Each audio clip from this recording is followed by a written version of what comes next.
Bonjour à vous et bienvenue. Je suis dans le 91 à Vigneux-sur-Seine, journée mondiale médicale infantile des enfants à diverses pathologies très importantes puisque ce sont des soins intensifs, puisqu'il s'agit du cancer du spectre de l'autisme avec beaucoup de médecins. Donc cette journée est organisée par l'association Rosa. Invité d'honneur, monsieur Nicolas Dupont-Aignan, qui est député. Bonjour monsieur Nicolas Dupont-Aignan, comment allez-vous? Ça va bien, quand on est ici ça va bien avec des gens pleins de passion. C'est une journée qui s'annonce bien, c'est une journée exceptionnelle, une journée en faveur des enfants. Ce cancer, ses spécificités, qu'est-ce que vous pouvez dire à tous ces enfants, à tous ces médecins, tous ces chercheurs, monsieur le député? On doit être au rendez-vous, que les cancers, notamment sur les enfants, souffrent d'un retard terrible de la recherche parce que l'industrie pharmaceutique ne mise pas assez dessus. Je dis que les parents font face à la double peine, la peine de la souffrance bien sûr d'avoir un enfant avec des difficultés, et puis la peine de devoir faire le parcours du combattant pour trouver simplement une main tendue, une écoute, et que le rôle d'un homme politique, c'est de choisir. Et quand on voit l'argent qui est gaspillé dans notre pays, et que d'un autre côté, il n'y a pas l'argent minimum pour les familles, pour aider les familles, pour aider les enfants, pour sauver des vies, je me dis qu'il y a quelque chose qui ne tourne pas rond. Et ce que j'aime dans cette association et dans le travail qui est fait ici, c'est qu'on va à l'essentiel. Et moi, je veux qu'on arrête les gaspillages d'argent pour redéployer l'argent sur les causes justes, nécessaires. Car c'est pas normal qu'au XXIe siècle, dans le pays qui dépense le plus d'argent public au monde, on laisse à l'abandon ceux qui sont face à des douleurs extrêmes. C'est pas possible de faire ça. Et je soutiens à fond tout ce que je pourrais faire, et vous, moi, et surtout les organisateurs de cette journée ont un mérite extraordinaire. Il faut une prise de conscience. Il n'y a pas les structures. Il n'y a pas les structures, notamment pour les enfants autistes. Il n'y a pas les structures médicales suffisantes pour l'accompagnement des familles d'enfants très malades. Il y a tout à construire parce qu'en fait, on ne cible pas les priorités. On ne peut pas tout faire. Dans un ménage, chez vous, dans votre budget, vous ne faites pas tout en même temps. Eh bien, moi, ce que je voudrais, c'est qu'on aille sur le plus urgent et le plus grave. Et encore une fois, c'est une histoire de fou. On gaspille l'argent public dans plein de choses et puis on ne va pas là où il y a des besoins. C'est le monde à l'envers. Donc moi, je demande une chose simple. Je demande qu'on fasse des priorités. Et pour faire des priorités, il faut faire une analyse de ce qui se passe. Et l'analyse de ce qui se passe, cette association l'a faite. Voilà. Donc ce que je souhaite, c'est qu'on l'aide au maximum et puis qu'on crée les structures d'accueil. Et quand je vois qu'il y a 20 milliards d'euros foutus en l'air par des fausses cartes vitales, des millions de fausses cartes vitales, et puis qu'au même moment, il y a quelques milliers de familles qui trouvent porte close, alors qu'ils sont dans une douleur abominable, je me dis qu'il y a quelque chose qui ne tourne pas rond dans notre pays. Et je répartis la pénurie. On a des familles que j'ai suivies depuis longtemps dans ma circonscription. À Brunois, je me souviens d'un petit gamin autiste. On a mis des années à le tirer de l'affaire, à le tirer d'affaire, parce qu'il n'y avait pas de structure. Si vous voulez, à partir du moment où on répartit la pénurie, on essaye de lutter, mais il faut imaginer le parcours du combattant des familles. Donc, il faut prendre le problème en amont. Et le rôle d'un responsable politique, c'est pas simplement de recevoir les gens et de leur dire on va essayer, c'est de changer les priorités pour qu'il y ait les outils en France pour traiter correctement et qu'on ne soit pas obligé d'aller en Belgique, par exemple, pour faire soigner un enfant. C'est pas normal. Monsieur Nicolas Dupont-Aignan, est-ce qu'il vous est déjà arrivé, je pense que dans vos fonctions de député, vous avez déjà visité des structures, même s'il y a un manque de structures, être face à des enfants autisme, quel regard vous avez lorsque vous êtes face à un enfant autisme qui essaye de vous parler et qui vous dit sa douleur? Comment vous, en tant qu'homme, être humain, vous réagissez? D'abord, on s'est beaucoup trompé sur les autistes. L'enfant autiste, c'est un enfant comme un autre. Simplement qu'il a un mode d'expression différent. Et on a souvent psychanalysé l'autisme, alors que c'est pas du tout ça, et vous le savez très bien. Et donc, c'est déjà le traiter comme un enfant normal. Et ensuite, de lui offrir un parcours différent, ce qui ne veut pas dire qu'il n'est pas normal. Vous voyez la différence? C'est prendre en compte la différence, l'accompagner, et les enfants autistes ont un potentiel incroyable. Le tout, c'est de trouver la bonne formule, et donc il faut former les gens. il ne faut pas dire aux enfants autistes, bah, tu es comme les autres, on va y arriver. Il ne faut pas non plus le mettre à l'écart. Et la voie est étroite. Et les parents d'enfants autistes, j'en connais beaucoup, savent combien c'est difficile. Et voilà pourquoi il faut des professionnels, il faut une formation, il faut des structures d'accueil. Et je le dis, les parents d'autisme vivent des moments extrêmement difficiles. Parce qu'il faut vivre, il faut connaître pour comprendre ce que c'est. Donc il s'agit de trouver le juste milieu, ne pas les traiter, les mettre à l'extérieur, mais aussi adapter l'offre à ce qu'ils sont, les comprendre et leur permettre de faire leur chemin. Le problème on parle beaucoup mais on agit peu. Voilà. Il faut agir un peu plus et parler moins. Voilà. Voilà, merci à vous. Je propose de rencontrer l'organisatrice de l'association Rosa et surtout partager cet événement pour sensibiliser tous les gens sur la maladie de l'autisme et toutes ses spécificités. En compagnie de Madame Sylvie Cullerier. Merci de votre invitation et aussi de m'avoir nommée marraine de la journée.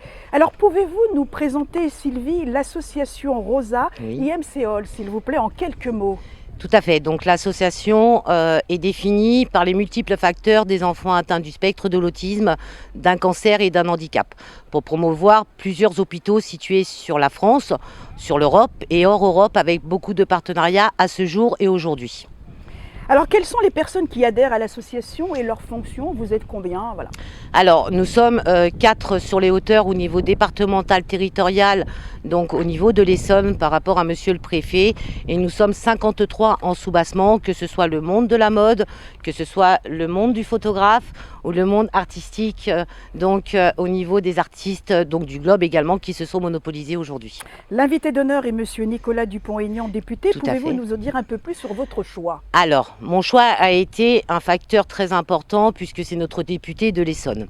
À savoir que monsieur Nicolas Dupont-Aignan, qui m'a reçu sur le Parlement, a très bien écouté Rosa. J'ai évoqué que ce soit les intérieurs ou les extérieurs premium mondial sur l'Europe aujourd'hui de l'hôpital inexistant, et premium, je dirais, a évoqué à monsieur le député qui a apprové donc son accompagnement sur Rosa. J'ai des antériorités médicalisées, on va dire X, donc ce qui m'a permis d'atteindre le médical, que ce soit dans l'oncologie, dans la cancérologie, dans la neurologie, dans tous les multiples facteurs médicalisés, dans le sens où j'ai affaire à tous ces médecins, puisque j'ai affaire sur une clinique X, une clinique Y que je ne vais pas dénominer, et qui sont accompagnants et qui sont attenants avec Rosa.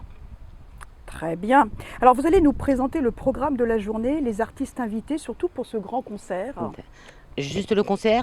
Non, la journée en elle-même. Alors, la journée a multiples sessions, c'est-à-dire que nous commençons par une Fashion Week, donc qui débutera dans quelques dizaines de minutes, donc avec tous les stylistes, créatrices et créateurs de mode, avec les Miss Mannequins qui se situent sur Paris, sur l'Essonne et sur la Fashion de Toulouse.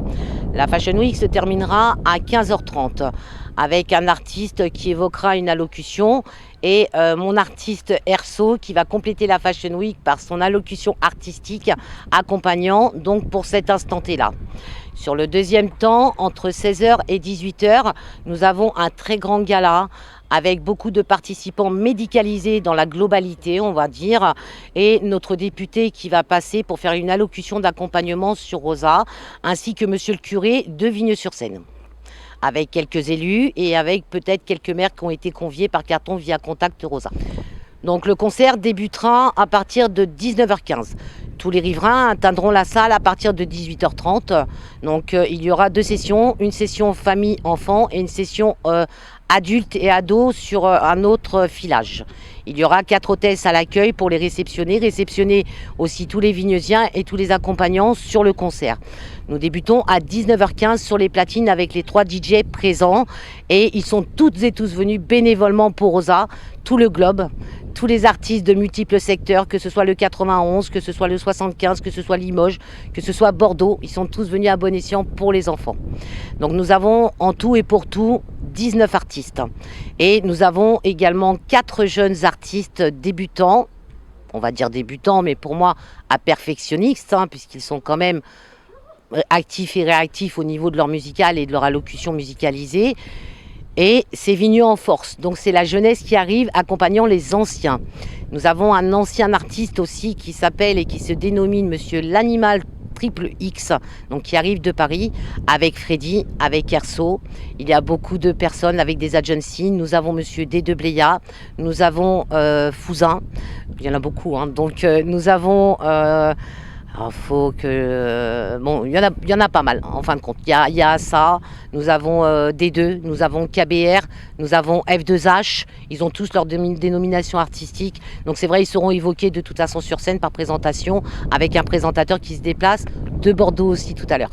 Parlons du défilé, Oui, Sylvie, d'accord. Au niveau la Fashion Week, les designers, Oui. les stylistes, créatrices, créateurs et surtout des miss, des mannequins professionnels et du make-up aussi professionnel. Oui, tout à fait. Donc nous avons le premier passage donc par dénomination donc Carole Hart, donc qui est designer créatrice de bijoux de luxe et de bijoux accessoires pour les riverains extérieurs.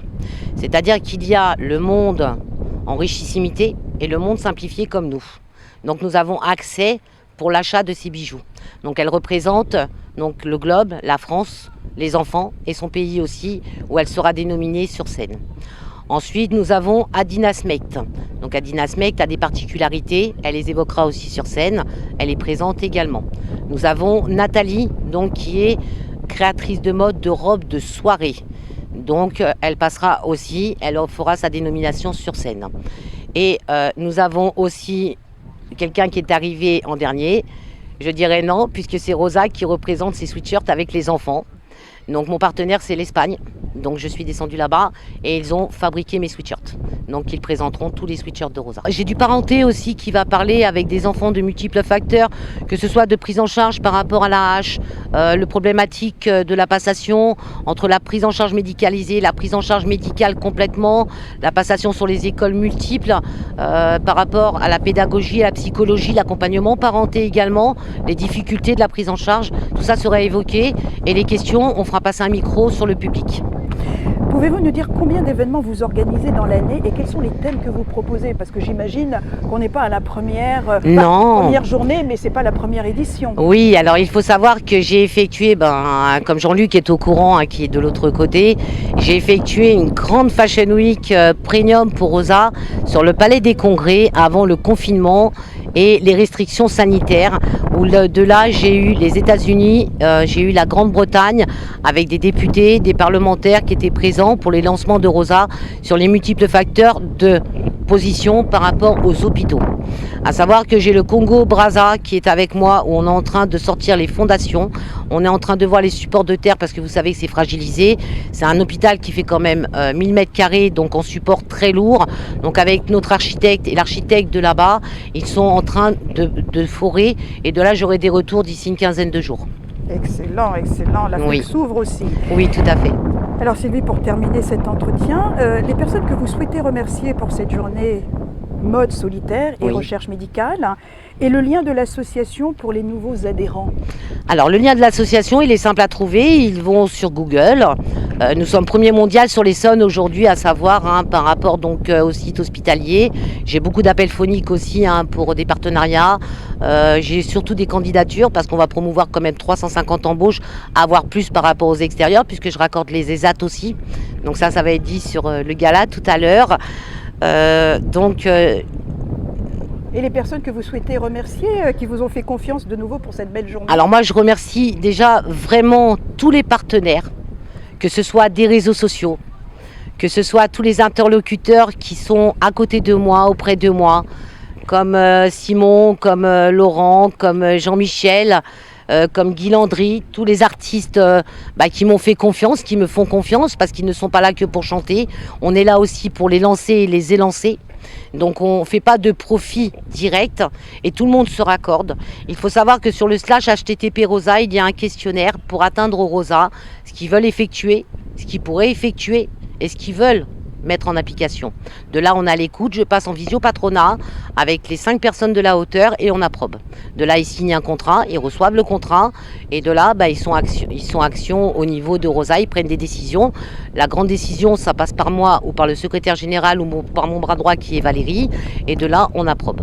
Vous avez parlé de l'Afrique, Sylvie, mais vous n'avez pas parlé de l'outre-mer, en sachant que l'outre-mer est aussi un pays en recherche médicale sur le spectre de l'autisme. Oui, alors il faut savoir que le spectre de l'autisme, comme j'ai évoqué quand je suis passée avec Simplis Reporter Retransmission Amigo, pour moi n'est pas encore assez adapté, élargi sur tous les périmètres, que ce soit en France, que ce soit hors Europe, comme j'ai évoqué tout à l'heure, ou sur le globe. Pour moi, il n'y a pas assez d'adaptation, de cadrement, pédagogie médicalisée. Je dis qu'il faut toujours élargir les périmètres au niveau médical, à savoir qu'un enfant prend du temps. L'autisme, c'est un coef de 1 à 5, comme j'ai écrit un livre qui va sortir bientôt, comme vous le savez. Tout est spécifié dessus. Le titre dessus. Du livre, parce qu'il y a beaucoup de gens qui ne le savent pas. C'est La Rose de Rosa, puisque la rose de Rosa a les multiples couleurs de tous les pays. Elle n'a pas, c'est-à-dire que nous, on n'a pas d'étiquette. On n'a pas d'étiquette parce que les enfants, ça reste un enfant. C'est un diamant, c'est un bijou, il est taillé dans la pierre. Donc il est premium pour moi et il est vraiment important. Prochain rendez-vous, alors si Dieu veut, je dirai merci mon Dieu, au mois de décembre avec 50 enfants, avec une distribution de cadeaux, avec un sapin de Noël et avec 3 artistes premium pour leur faire un spectacle, effectuer un spectacle, mais avec un très grand professionnel de Paris de dance. Et toujours au centre Georges Brassens? Alors non, on va déporter, je pense, de l'autre côté selon comment va se dérouler la journée par rapport au challenge que l'on m'a fait aujourd'hui.